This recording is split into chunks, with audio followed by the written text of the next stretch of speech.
Welcome to this lecture this afternoon by Janet Napolitano, Secretary of US Homeland Security. My name is Professor Michael Cox. I'm in the Department of International Relations here at the LSE. I'm also a co-director of a Center for Diplomacy and Strategy, which has the name Ideas. We're delighted to welcome Madam Secretary here this afternoon to the London School of Economics. Just before we came in, she confessed that she'd been to the LSE, I think you said, Madam Secretary, in 1978 for a term. And I was a child. So I then asked if she could change the speech to talk about her memoirs of LSE, but she said she refused to do so. Anyway, it's great to have you here, and we're looking forward to your comments. Prior to becoming Secretary, Janet Napolitano was in her second term as Governor of Arizona and was recognized as national leader on Homeland Security, border security and immigration. She was the first woman to chair the National Governors Association and was named one of the 5 top governors in the country by Time magazine. Janet Napolitano was also the first female Attorney General of Arizona and served as U.S. Attorney for the District of Arizona. There's a much longer biography I could read out here. I won't. I think it's time for me to get away, go and sit over there and introduce you. I hope you will give her a good LSE welcome. Madam Secretary, I'm looking forward to what you have to say. Thank you very much.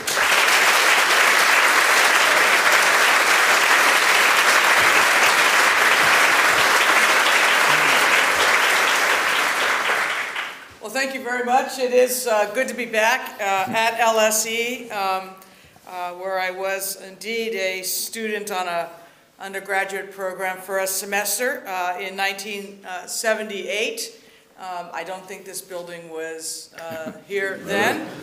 And they were quizzing me in the back about who my professors were.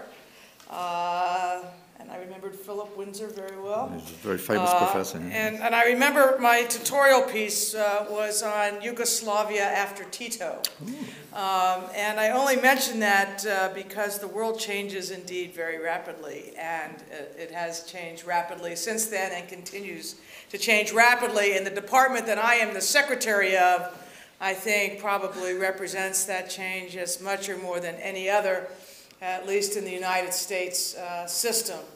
The Department of Homeland Security is the newest department in the United States. It was formed after the attack of 9/11, and it was formed out of the realization that within our government things were too spread apart, information was not connected as it should be, and there was little realization of new challenges that were facing the United States. So the Congress of the United States took 22 different agencies and departments, all of whom had different legacies and histories and the like, and put them under the umbrella of the Department of Homeland Security, which is now the 3rd largest of all of the federal departments in the United States, with almost 250,000 employees all told. And it has a broad variety of missions. But I thought what I would do with you today is boil it down for what is it that we are doing, and then what are some of the current issues that we are working on that I think impact students such as yourselves, or I hope are things that you are thinking about, and then we'll leave most of the time for questions. But going back, I said it was 22 separate agencies, but we basically have 4 major missions. One is the Counterterrorism Mission, and that is to make sure that the United States is never attacked on its own soil again, and to bring to bear all of the things that we can in that effort. That is the motivator behind the department. That is the chief reason we exist. And one of the chief challenges that we have is that as 9/11 fades into memory, people get rather complacent. And so complacency is a challenge, even as we face new threats or threat streams on a regular basis. The second major focus of the department is to secure the borders of the United States. That means air, it means sea, it means land. It means things such as the rules governing passengers on aircraft. So I guess you can think of me when you take off your shoes, or not. The rules governing cargo, it means the safety, the organization of the seaports of the United States. The Coast Guard is one of our component departments. And it means the land borders of the United States, both the border with Canada and the border with Mexico. There, I want to just pause for a moment because I don't know how much press it has received over here, but Mexico itself is undergoing a major transformation and a major struggle between its duly elected government and drug cartels, which are really, while not endangering the state of Mexico per se, nonetheless have become quite large, entrenched, and pernicious. And so part of that southern border that we have responsibility for also involves the efforts against those cartels. The third major area we have is the immigration laws. We have two responsibilities here. One is to enforce the laws and to do so intelligently and effectively at the border, in the interior of the United States. That's where, for example, we do enforcement at work sites where employers continue to hire illegal labor. And it means also that we have responsibility for operating the naturalization citizenship process for those who are actually coming into the country legally, and for those who are seeking to make claims of refugee status or asylum status. So all of the immigration panoply is in our department.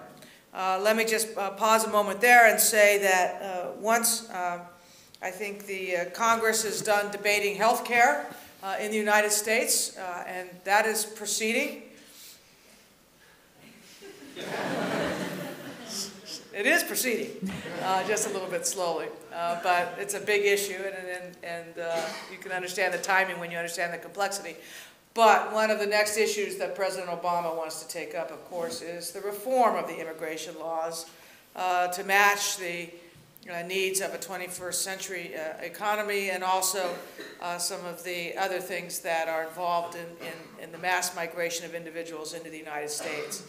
And the fourth major area that we have is the preparation for disasters of any type, and the ability and the preparation of the recovery response plans for disasters of any type.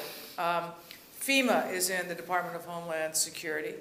And many of you will know FEMA because of what happened or did not happen after Hurricane Katrina in New Orleans, in the Gulf Coast area.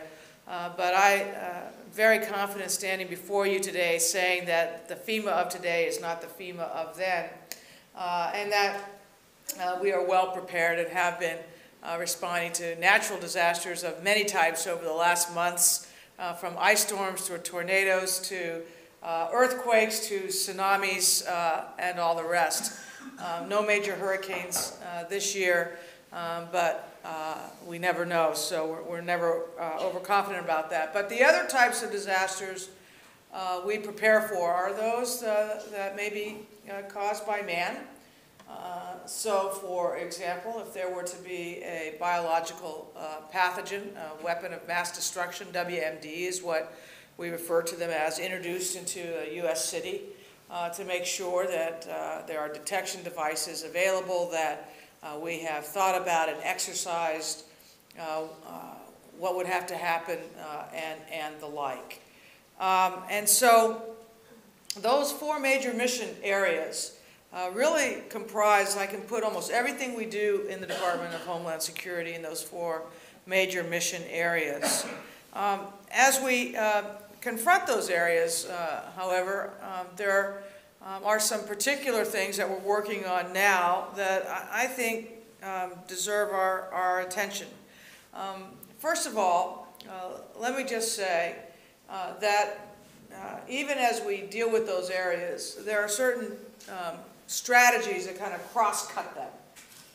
One is the development of partnerships.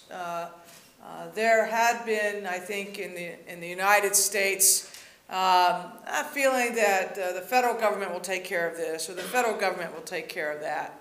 And where security is concerned, that really can't be the way it's done. It's a shared responsibility. Individuals have responsibilities. Families have responsibilities to be prepared or to have thought through what they would do in case of an emergency. Businesses, the private sector, and most importantly, for today's talk's purposes, internationally. The issues that we are dealing with, particularly in the counterterrorism realm and the immigration realm, these are global issues. They are international issues. They require an international approach. It's not surprising that in the last 2 days I've been in Copenhagen and Madrid. Even though my department is named Homeland Security, the plain fact of the matter is that the Homeland is not, you don't start at the physical boundaries of the United States for what really is involved. The second is the greater use of science and technology. Because where we don't have enough manpower, sometimes science and technology can help fill the gaps. We are in the process of really developing or thinking about science and technology in a fundamentally different way, I think, than we had before, where civilian security is concerned. Not military, but where civilian is concerned. And so that's very, very important. And then the third cross-cutting strategy is to make sure that the dollars that we get, United States, like the UK, very tough financial times, budgets are very strict, extra dollars, not easy to come by, so we have to make sure that the dollars we have are well spent. And so going through and really eliminating any unnecessary expenditure whatsoever. So for example, you will be pleased to know that we no longer spend $3 million a year on logo designs. We've decided that one logo is good enough for us, so that's fine. What are some of the issues I think that are particular problem sets for us today? Well, one is the whole emerging area of cybersecurity. We are a networked world. When I mentioned that phrase, shared responsibility, a few minutes ago, there's probably no clearer example of that than the cyber world, because if you're on the network, you're our participant. And there are good cyber hygiene habits you can have, or bad. There are things you can do to help protect the network or not, things you can do to protect your identity or not. But that's one level. A whole other level is the detection and prevention of attacks on the network, be they viruses or worms that are introduced, such as the Configure virus that was introduced last year. Worms, there was a denial of service attack over the 4th of July, for example, in the United States. But the plain fact of the matter is that the critical infrastructure of the United States, 85% of it is owned by the private sector, and most all of that is on some sort of a cyber network or another. And so if you want to do something that would cause disruption, a cyber attack, a cyber type of thing is of great concern. And in this area, as you know, we don't deal with nation states and we don't deal with geographical boundaries. We are in a new milieu altogether. And I think we need our newest and best minds thinking about this. We don't even have international protocols, really, governing the cyber arena in terms of a security perspective.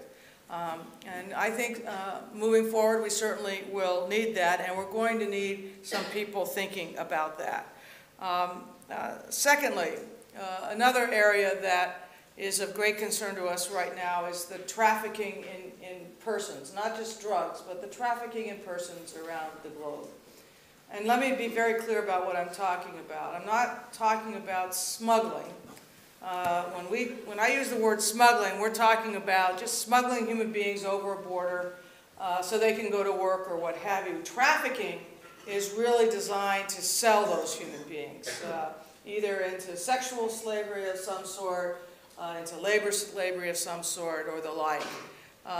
The Department of State estimates last year that 800,000 persons were trafficked around the world, and that's probably a conservative number. That is an international problem. It has not received the kind of attention it merits, and it is something that, again, the current system of laws and who has jurisdiction and authority and who's going to do what, when, and how is not that easy to figure out, but we will and are working on that right now. And the third issue that I want to raise with your attention is one I will call privacy, and that is the issue that deals with how governments share information with each other, information necessary for security purposes, but without impinging unduly or at all on privacy rights or civil liberties. That is an easier thing to say than it is to do. And how we accomplish that in great measure is going to be how indeed we protect our peoples, we protect our communities, our states, and our countries. But we're now struggling through this with the member states of the EU because they come out of a different legal framework on privacy than the United States does, and so part of this is just educating each other about how these things are done, how the appropriate balances are struck. But this is something that, in our view, is quite urgent today to get this worked out so that there is the smooth flow of necessary information for security purposes between countries, handled in the right way and protected in the right way. So that is my report, Professor. 4 major missions, 3 major ways we do it, and a couple of problems we're working on right now. And I didn't even mention the H1N1 flu, but let me just close with this, and this is for the students who are here. When I was attending classes here, I never thought that I would be a member of a president's cabinet. I never thought I'd be working in the areas of security or law enforcement or any of those things. You know, life takes different turns as you work through. But what I do know is that the more that you can experience, the more you can read and think and expose yourself to, the better prepared you will be for wherever those twists and turns take you. And so one day maybe you too will have the fortune of coming back. Thank you very much.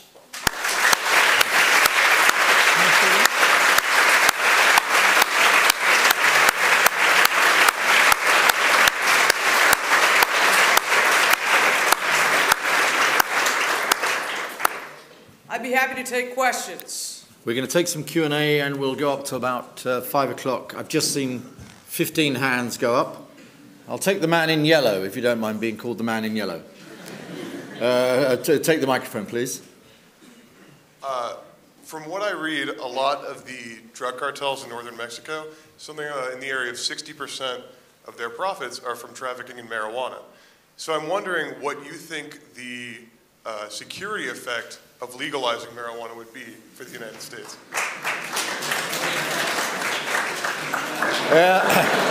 All right, next. Yes. Where are you from, by the way? Outside Boston. Okay. He means Canada, I think.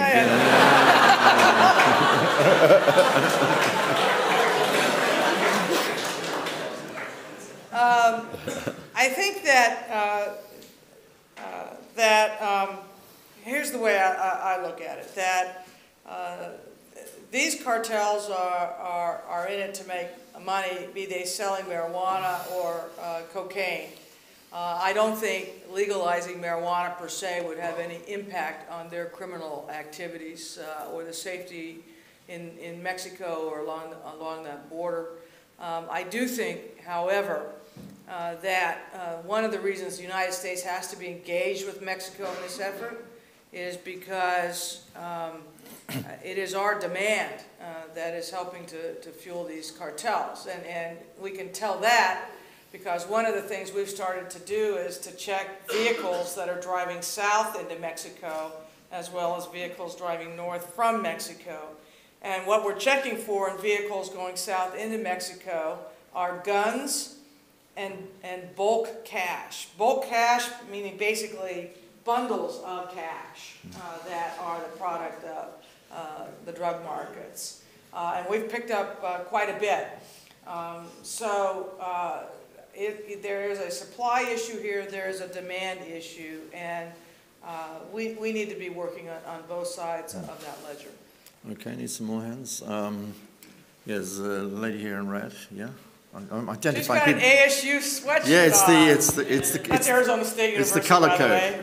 Please, from... I yeah. was curious about the shared responsibility, how your interaction with the state level on securing the border, maybe with, say, Sheriff Joe Arpaio is going? Yeah, I can't go anywhere without... Madam Secretary, could you repeat the question from the front, the please? issue on shared responsibility is what is the interaction of the department with the states?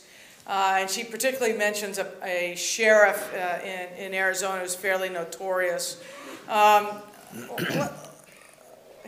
Let us not talk about a sheriff who wants to be notorious. Let's talk about the issue, and the issue is how do you manage immigration flows in a border area? And this is, the border of the United States and Mexico. This happens in other countries and other places around the world as well. So you got to take a global view of this thing.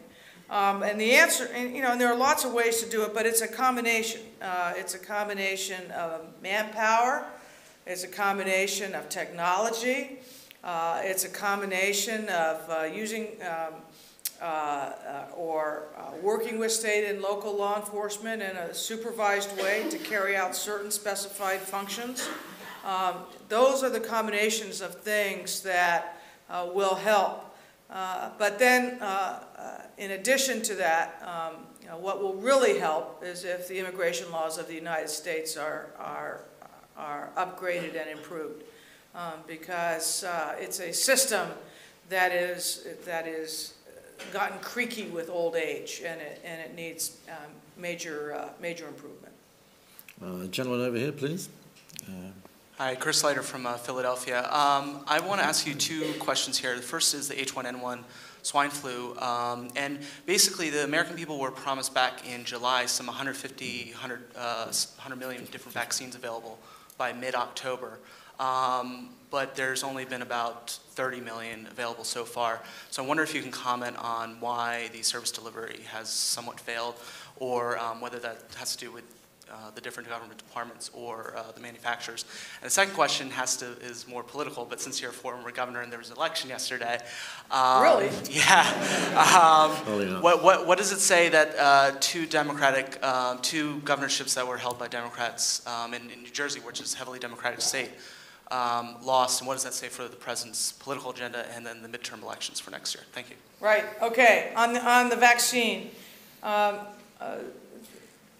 this is a great lesson, and I hope everybody writes this down. It is better to under-promise and over-deliver than the reverse. Now, the plain fact of the matter is that nobody ever promised 150 million doses. What they promised was that by the end of October there would be 40 million doses of vaccine. And those numbers came from the manufacturers, which are private manufacturers, and what happened is the CDC, Centers for Disease Control, simply repeated what the manufacturers told them they would have available. And they're running really now collectively about 10 million doses behind. They will ultimately catch up over the winter, and from a historical and biological standpoint, the fact that we are really within a few months of discovering a new virus, having a vaccine for it that is 90% plus effective and only requires one shot is rather a miracle. But nonetheless, all these numbers got out there, as your question says, and so people got frustrated. So what we're sharing with people is, look, the vaccine will come.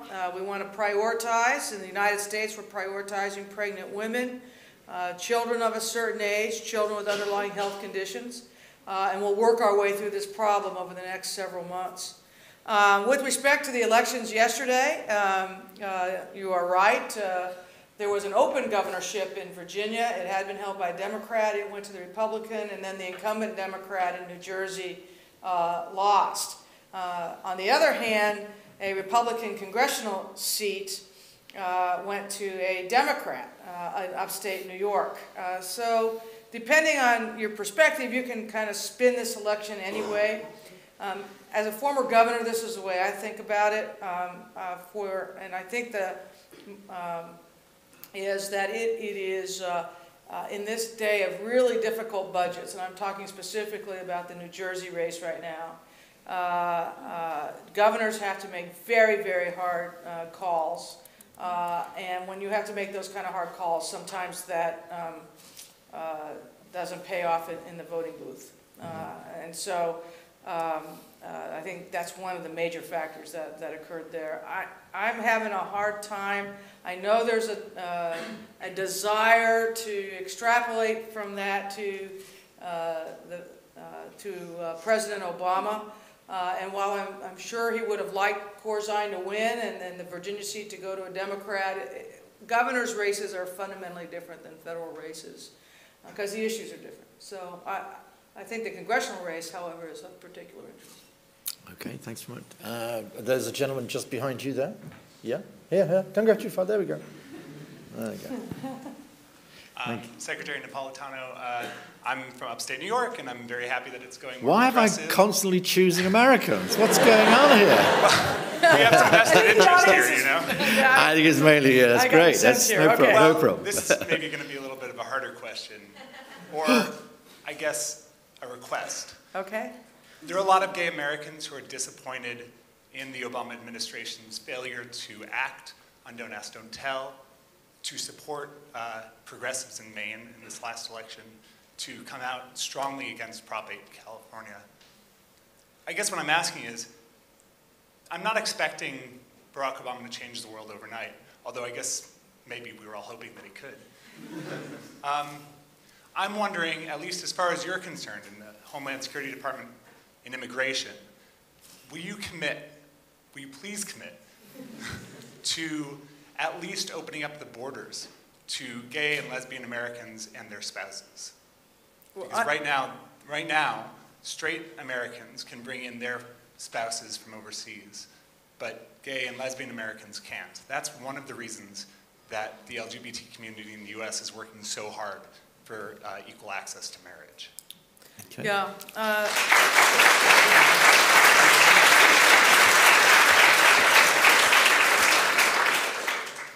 I thought you were going to ask a somewhat different question, which was admission of those that are HIV positive, which is something that we actually control and have amended that or eliminated that restriction that had existed. With respect to the marriage issue, let me not drive outside the lane that I'm here to speak about today. Marriage defined in law, in American law, etc. And until either that is changed or the Congress changes the fundamental immigration law, which we are working on now, there's not a lot more that we can do. Now, there are certain other exceptions in the law that reflect different types of situations in an immigration context, but to say that we can snap our fingers and just do it as a departmental edict, we don't have that power. Mm-hmm. Okay, I'm going to introduce a British voice into this, me. Your talk began, Madam Secretary, with 9/11. And many of the issues you then dealt with were not really about terrorism. They were about a whole, although they could be connected. This is almost an impossible question, and maybe it's more general, but can one make an assessment now today that since 2001, since September the 11th, 9/11, America is safer? Is it about the same, or what?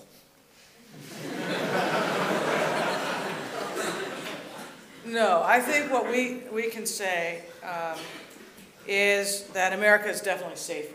And it is safer because we do a better job of connecting the dots. When you read the 9/11 Commission report, one of the key criticisms was that there had been a failure of imagination, a failure to really think about how someone who really wanted to do the country ill could go about doing it. I think that those boxes, those boundaries have been broken to a large degree. That's why, for example, I raised the issue of cybersecurity with you. That's a new kind of way that somebody who wanted to disrupt our values, disrupt our society could act. But that is not the same as saying, nor do I think you would expect that there is a 100% guarantee in this world, either here or there or anywhere. What you really focus on intellectually and operationally is how you assess risk, you measure risk, and you reduce risk. And that really is kind of the key thought process in that counterterrorism issue that we deal with. Thank you very much. Okay. Where's the people with microphones? There's a gentleman up there. Yep, gentleman here just on the left, by the lady in red, so to speak. There you go. Thank you very much. Sir. Thank you. George from Norway. I just have a question about Guantanamo prisoners. What are you going to do with them? That's what you call a Norwegian question. Very direct. Short, succinct, and to the point. Yeah, no ambiguity. The President has an executive order that Guantanamo shall be closed by January 22nd. We're still operating under that order. It hasn't been changed or amended. There have been agreements reached with some countries to take some of the detainees. There are agreements being negotiated with other countries to take some of the detainees. And then there is a series of negotiations underway in the United States with respect to which detainees should be tried within the United States itself. So one of the first things that had to happen when the President took office was to actually go through each detainee's records, case by case by case. They're not all in identical situations, and really make determinations, and this effort has been led by the Attorney General, but make determinations as, okay, what would be the ideal placement of this detainee, movement of this detainee, so that Gitmo, or the prison side of Gitmo, can be closed. So that's all underway right now. I think we can take two more very quick questions. There's a lady in the front here. Yeah, please, right in the front. We're okay for time at the moment. Please. Madam Secretary, thank you for coming. Is this on? I think so. Just I'll repeat the question.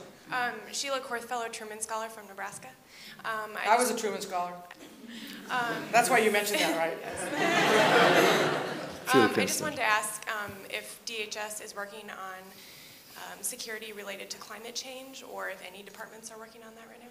Yes, indeed, we are working on security issues related to climate change, which is, when you think of climate change, you might not normally think of security, but indeed there is an aspect of climate change that is very much a security-related aspect. We also are working on Arctic policy.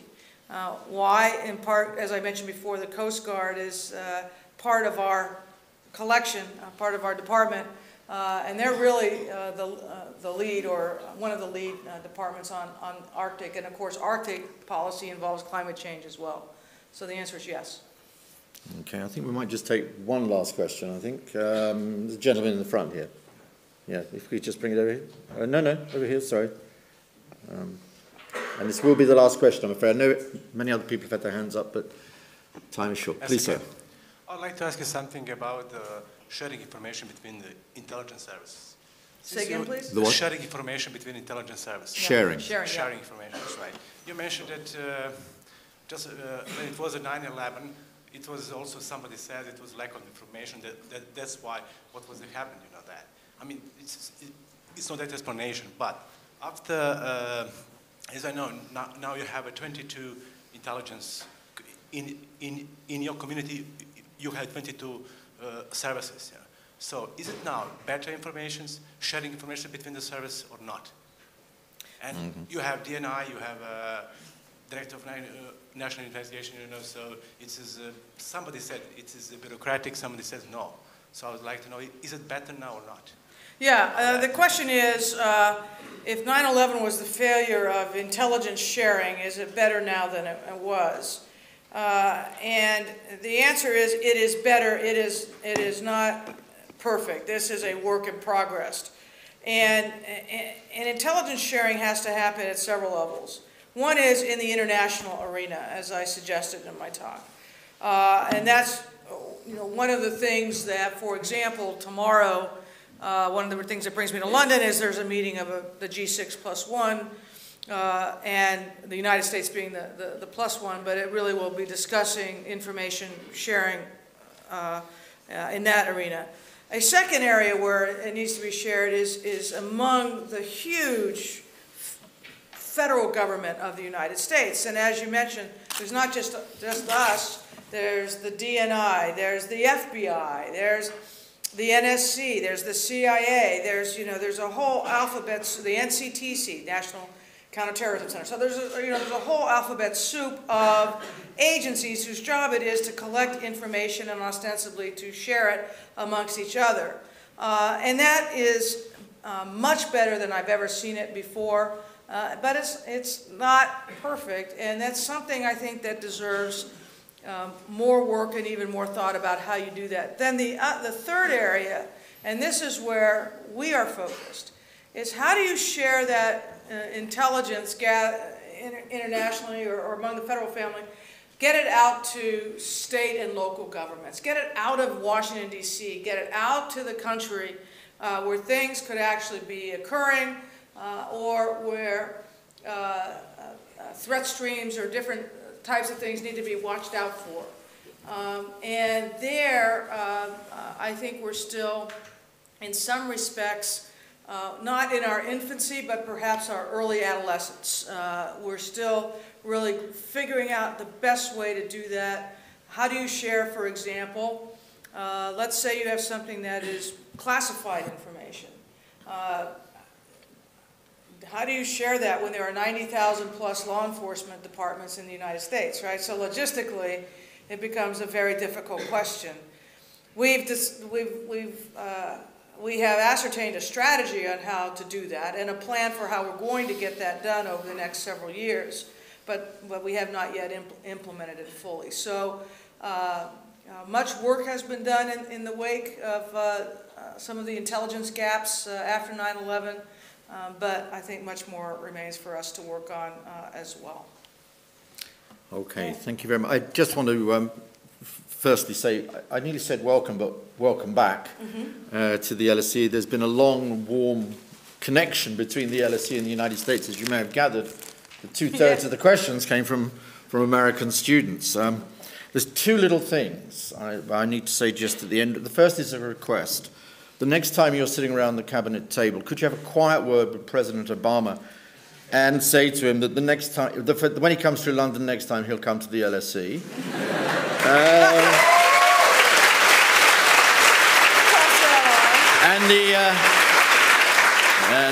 And the second thing is, we always award prizes. Unlike the Norwegians, we can't give you the Peace Prize. However, we can award you the LSE cap. Now, this LSE cap has a very long and fine tradition. The first person, by the way, Madam Secretary, to whom it was donated as a present from the school, was to Nelson Mandela. So you stand in a very long and wonderful tradition. So it's over to you.